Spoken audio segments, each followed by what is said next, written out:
So can you talk a little about what's it been like to return to this franchise after so many years?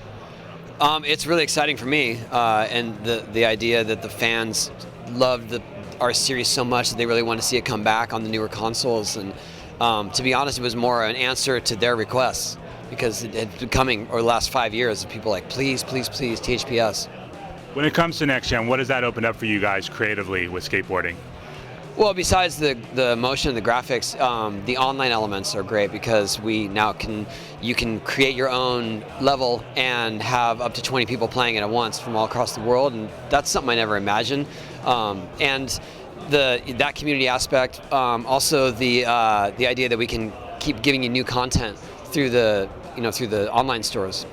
When it comes to the new map, the ability to create, it's very simplified. What do you feel that will open up to gamers of all ages? I think it'll open up a lot of creativity and like I said, create a new community for that. People who make the best parks, who would be popular and people will want to come and ride at their levels. I think it's it's an incredible element that I never imagined, and I feel like it's building a foundation that will be here to stay. When it comes to video games, you kind of been watching these whole industry grow from the very beginning. What are your thoughts about where it is today from where it was when you first introduced this to Activision? It's changed tremendously with mobile gaming. So that has really changed in terms of which games do well and how studios stay in business. Because if you don't have a Call of Duty type of blockbuster, it's really hard to make your way. But at the same time, it's made quality rise to the top. And like I said, I'm really happy that there's a nostalgia for our game and that we can bring it to the new systems and make it count. Can you talk a little about how involved you are creatively when it comes to a game like this today? I play the game every step of the way. I get new builds every couple weeks, and I make notes on how my main goal this time is authenticity, and so I'm like the quality control for how it used to feel and to make sure it feels that same way.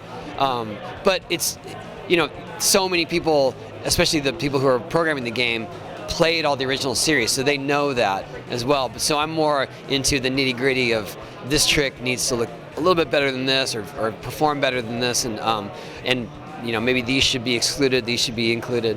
Have there been ideas that have been bubbling up? Because for a while there, you were coming out with games very regularly. Then there was that.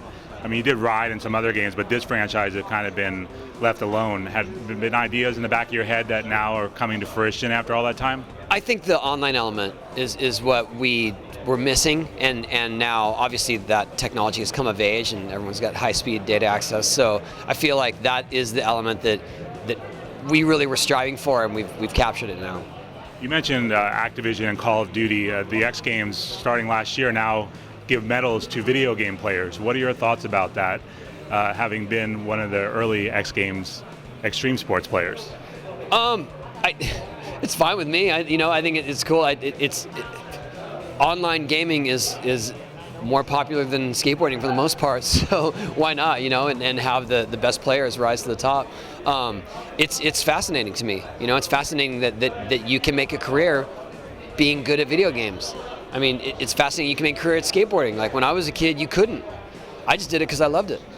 Do you see any types of similarities between extreme sports in the early days and what esports and video games are today for professionals? Well, I see that maybe the gamers are striving for legitimacy and acceptance, in the mainstream, because obviously most, say, parents or elders, you tell, like, I'm going to make a career at being the best video gamer. That doesn't seem something tangible to them. So that definitely was the case when I was skating, when I was growing up. If you told your mom or dad that you wanted to go be a pro skater, they're like, what are you going to do for a job, though? What do you get to play for fun when you're not working on your own game? I mostly am playing games with my daughter, because she, we play Infinity together, because she likes to play the characters she sees in the movies.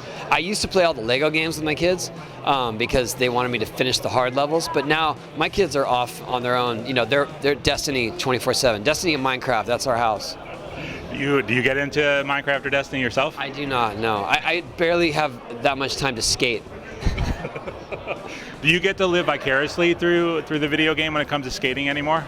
Yeah, sure. I get to do. I mean, I always have. I've gotten to do tricks that I wish that I could do, or that I maybe have tried and failed at through my life. So it's a blast, you know, to get to do those combos and things. The funny thing about that is that there is a generation of people that played our games in the past that grew up thinking these combinations were real and that you could do those, and now they're the ones skating and doing those actual combos. I mean, the tricks you see like in the X Games and videos now is stuff that we only imagined in video games 10 years ago.